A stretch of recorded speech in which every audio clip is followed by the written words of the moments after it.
இந்த கதிரேசனுக்கு இப்போ எல்லா உண்மையுமே தெரிய வந்துடுது. இந்த சுடர் ஃபோன்ல பேசிக்கிட்டு இருக்கும்போது, அந்த ஃபோன புடுங்குறது மட்டும் இல்லாம, சுடர் நீ வந்து என்னோட பொண்ணே கிடையாதா?" அப்படின்ற மாரி வந்து சொல்லி பயங்கர கோவத்தோட இப்போ கதிரேசன் இந்த சுடர தாக்க ஆரம்பிச்சுறாங்க. அதாவது இத்தன நாளா இங்க இருக்கக்கூடியது ரேணுகா அப்படின்ற மாரி நெனச்சு, நான் எவ்ளோ பெரிய தப்பு பண்ணியிருக்கேன் அப்படின்றது இப்பதான் எனக்கு தெளிவா புரிய வருது. அதுவும் இல்லாம நீ வந்து இங்க வந்ததுக்கான முக்கிய காரணமே என்னோட பணத்த எல்லாத்தையுமே அடிக்கிறதுக்காக தானா? ரூ. 50,00,000 திருடினது நீதானா? அப்படின்ற மாரி கேட்டு, இப்போ நம்ம கதிரேசன் பயங்கரமான கோவத்தோட இந்த சுடர் கிட்ட கேட்டுக்கிட்டு இருக்காங்க.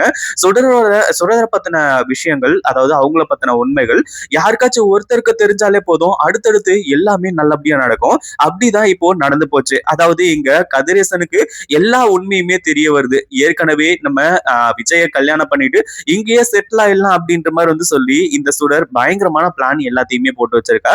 அதாவது விஜய் மேல காதல் கொண்டது ஒரு பக்கம். இன்னொரு பக்கம் இதுக்கு முன்னாடி நம்ம செஞ்ச தப்பு எல்லாத்துக்குமா சேர்த்து இப்போ வந்து ஒரு மிகப்பெரிய ஒரு விஷயம் நடந்துட்டு இருக்கு. ரொம்ப நல்லது நடந்துட்டு இருக்கு.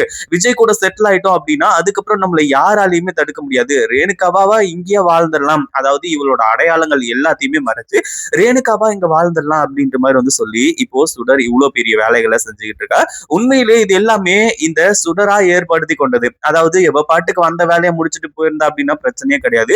இதுல மல்லியோட வாழ்க்கையில வேற வந்து மிகப்பெரிய ஒரு விஷயத்த செய்யலாம். அதாவது அவங்க வாழ்க்கையோட விளையாடலாம் அப்படின்ற மாதிரி சொல்லி சுடர் முடிவு பண்ணது மிகப்பெரிய தப்பா போயிடுச்சு. நம்ம மல்லி இருந்துட்டு இந்த சுடர் கிட்ட நல்லா தெளிவா வந்து சொல்லிட்டாங்க. அதே மாதிரி நம்ம மல்லி ஏன் இவ்வளவு ஸ்லோவா இருக்காங்க, ஏன் இப்படி பண்ணிக்கிட்டு இருக்காங்க அப்படின்னு சொல்லிட்டு வந்து யோசிச்சோம். ஆனா சுடரை பத்தின ரகசியங்கள் எல்லாத்தையுமே இப்போ இந்த இவங்க, அதாவது விஜய், அடுத்ததா வந்து நம்ம கதிரேசன், இவங்க எல்லாருக்குமே தெரியப்படுத்துறதுக்காக தான் நம்ம மல்லி இவ்வளவு பொறுமையா இருந்துட்டு இருக்காங்க அப்படின்றது அதுக்கப்புறம் தான் தெரிய வருது.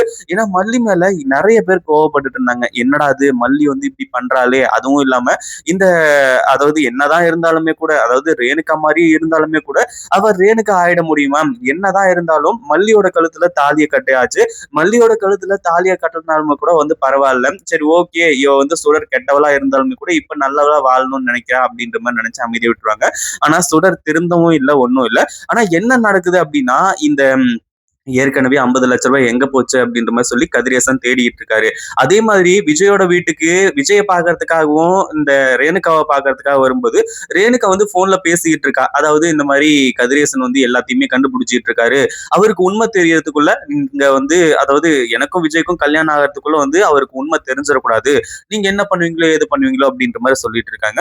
அதாவது ரகு பத்தி பேசிக்கிட்டு இருந்தது, அடுத்ததான் இந்த 50,00,000 பேசிக்கிட்டு இருந்தது. அதே மாதிரி இனிமே வந்து நான் இங்கேயே செட்டில் ஆகணும், எனக்கு இதுதான் வந்து மெயினான ஒரு விஷயம். அதாவது நான் சுடர மறைச்சு ரேணுகாவா, அதாவது கதிரேசனோட பொண்ணா, விஜயோட பொண்டாட்டியா நான் இங்க வந்து இருக்கணும் அப்படின்ற மாதிரி வந்து சொல்லி அங்க வந்து சொல்லிட்டு இருக்காங்க. அப்பதான் அதை கேட்டு பயங்கரமான கோவத்தோட அந்த போனை வந்து புடுங்கி பயங்கரமா கோவத்தோட வந்து இந்த சுடரை வந்து தாக்குறாங்க. இப்போ சுடரை பத்தின ரகசியங்கள்லாம் தெரிஞ்சிச்சுன்னா அதுவே போதும். அதுக்கப்புறம் எல்லாமே நல்லதா நடக்கும். ஏன்னா கதிரேசன் வந்து அவர் ரொம்ப நல்ல மனுஷன், அதுல எந்த ஒரு சந்தேகமும் கிடையாது. ஆனாலும் வந்து தன்னோட பொண்ணுக்காக வந்து இத்தனை நாள் பார்த்தாரு. ஆனா கடைசியில இவளே தன்னோட பொண்ணு இல்ல அப்படின்னு தெரிஞ்சதுக்கு அப்புறமா கண்டிப்பா உண்டு இல்லைன்னு பண்ணுவாங்க.